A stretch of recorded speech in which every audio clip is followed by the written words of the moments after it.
14 اگست یوم آزادی۔ یہ دن ہم اس لیے مناتے ہیں کہ اس دن ہمیں دوسروں کے مظالم، جبر اور استحصال سے نجات ملی۔ لیکن اگر ہم اپنی آزادی کا جشن منانے کے لیے اپنی موٹر سائیکلوں سے سلنسر نکال کر اور باجے بجا کر سڑکوں، گلیوں اور بازاروں میں شور شرابہ کریں تو کیا یہ ارد گرد کے خاموش لوگوں کے ساتھ زیادتی نہیں؟ کیا یہ پرسکون ماحول کے خواہاں لوگوں کے جذبات کا استحصال نہیں؟ کیا یہ ارد گرد کے ماحول میں اپنی ہی نوعیت کی ماحولیاتی آلودگی نہیں؟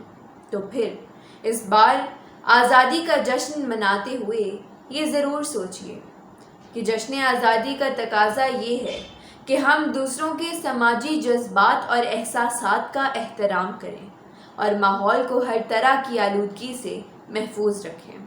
اب دعا یہی ہے تا قیامت آباد رہے، اے وطن تو سلامت رہے۔